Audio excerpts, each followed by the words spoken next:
Welcome back to Caregivers and Community Connection.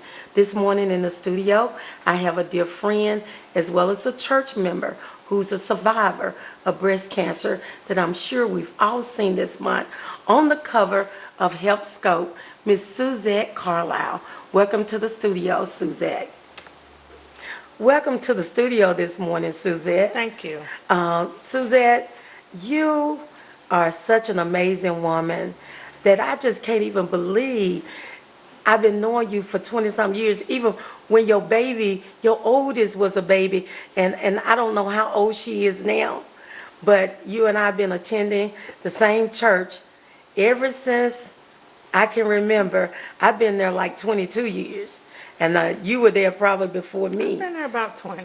Yeah, and you sit like 2 or 3 rows in front of me, and I always see you each and every Sunday, but I never realized that you were a survivor of breast cancer. After reading your article and reading all that you went through, I guess I can kind of understand, because one thing I know your personality. You're a little quiet, you don't talk very much, but I want you to tell Chattanooga your story this morning about being a survivor of breast cancer. Well, again, Sharon, thank you for having me here You're this more than morning. welcome. Just kind of a little snippet of what happened. About 12 years ago, I was actually in for my regular annual pap smear, and a local physician, Dr. Brooks, actually is the physician who found the lump. He sent me for further testing, and probably right after that, I was diagnosed with breast cancer. So my children were young. My oldest at the time was probably 12, and my oldest daughter at the time was 5, so she was actually entering kindergarten. Oh. So it was overwhelming for my family, but with God's help, we made it through. And unfortunately, because I am a quiet person, a little bit too independent, I chose not to share my story at that time. I think it was because I needed to be able to accept it for my children and show them that I was going to be a fighter, not a whiner. So once I decided that I was going to stand up and fight this, about a year afterwards, we had a praise and worship at church one afternoon, and I decided it was time for me to tell my story. So I actually did not come out with this until I'd already done the chemo, the radiation, the wigs, and all of the good things like that. But I'm just grateful to have had such teaching from the ministry to help me encourage my children. I am now a 12-year survivor. I sit on the committee of Coleman. This year, they honored me as the co-chair survivor, which was a different experience. My 9-year-old thinks I'm a movie star now because of the magazine. I love it. But I'm here to make not only minorities, but everyone know that this is a silent killer. And just because you don't get your mammograms doesn't mean it goes away. We as African American women, and all women, need to make sure that we listen to the signs of our bodies. They talk. Yes, they do. You need to get to learn the sounds and the things that your body, they do and don't do. Something that's normal for you, that's not normal for you, the touch and the feeling. I've got a coworker at work that absolutely will not do a septic exam because she said it's creepy. I'd rather be a little creepy than to have something creep up on me, and before you know it, it takes my life away. So, that's my story. I'm here to let everybody know that, there is life after, but in order to be after, you've got to get those exams early. Well, one of the things I can truly say that you are a fighter.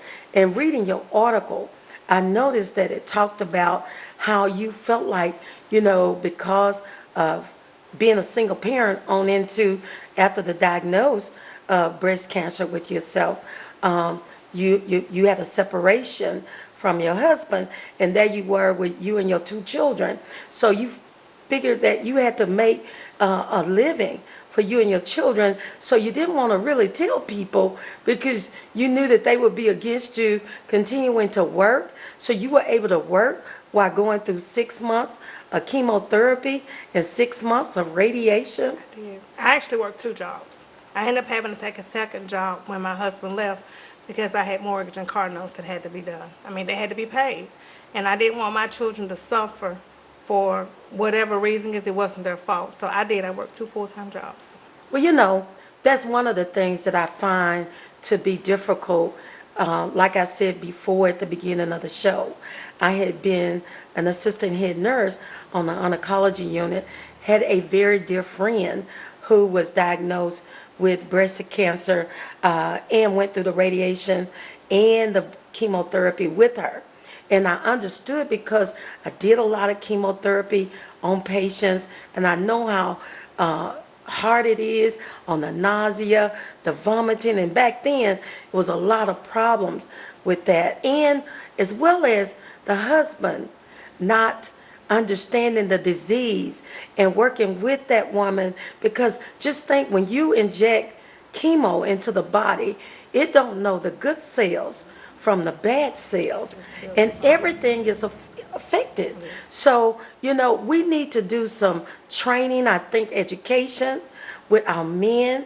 I think it needs to be done probably from a man to actually sit down and talk to them, men who has been through that cycle with their wives. Some women get diagnosed with diabetes during the course of chemotherapy. I know my friend was not a diabetic, but she ended up having to take insulin during the time of her treatment, along with losing her hair. The different types of chemotherapy make that happen, and having to wear that wig, and even for it to come back in, the soft grain hair, the baby hair, I call good hair. What do you call it? Pretty much.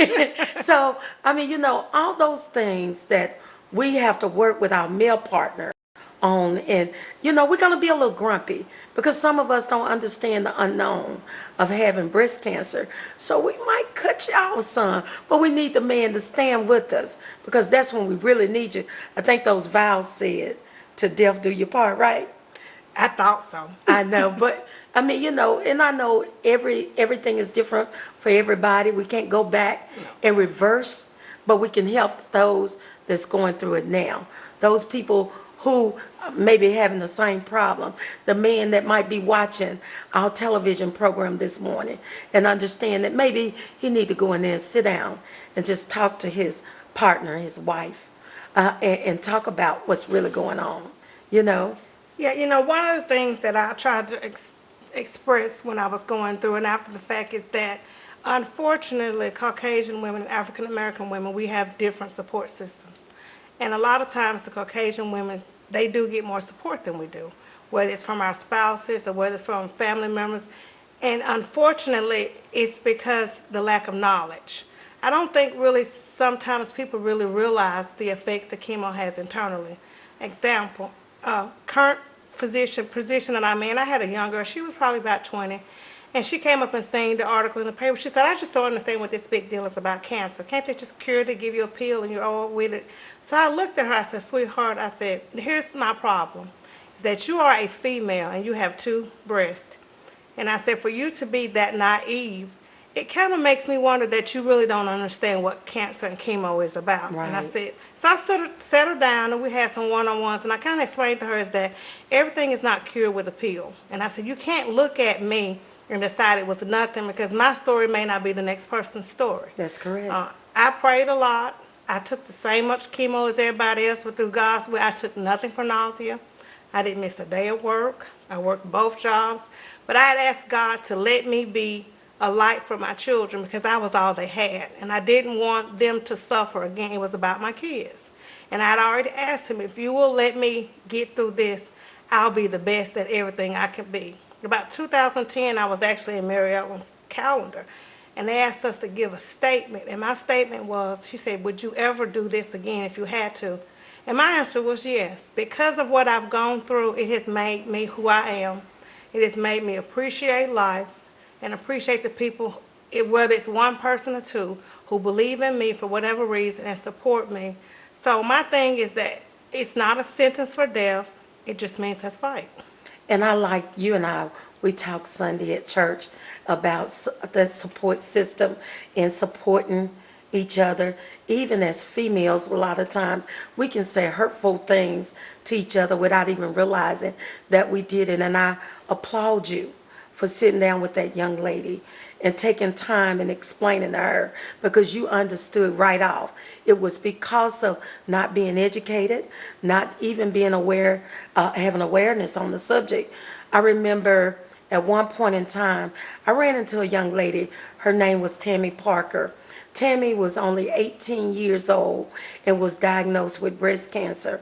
I had just became a member of the Chattanooga chapter of the Links, and I remember walking around through Boone High Single at the time. That was the name of the resident where she lived, and we walked to tell other young women about the disease and what she was going through, and let them see that it's no age limit on this thing. You know, I know some insurance companies say 40 years old is when they mandatory that you take it once a year, the mammogram. But if it's a genetic thing within your family, if it's hereditary, I would suggest that you make that known to your physician to get it done earlier. So, and about, what about breast examination? What would you say to a person who have a menstrual cycle or a person who don't?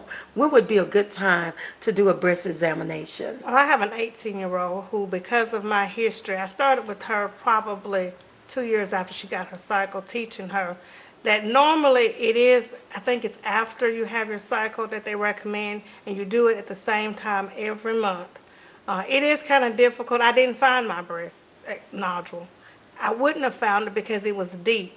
There are a lot of physicians who do exams who don't include that in their well woman exam. And you may want to say, you know, I want you to help show me, find a nurse, find somebody to come in here and show me what to do, because I don't know. I'm grateful for Dr. Thomas Brooks, who was one of few who actually took that extra mile. If he had not gone the extra step for me that day, I may not be here. So it's one of those things, we have to take control of our own destiny and our own future and be aggressive in our health care.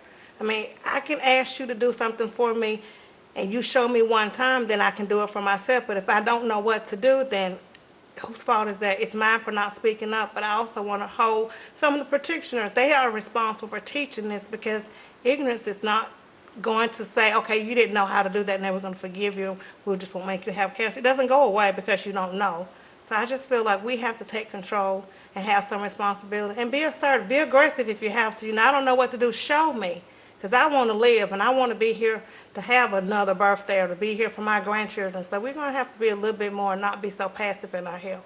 Well, thank you so much, Suzette.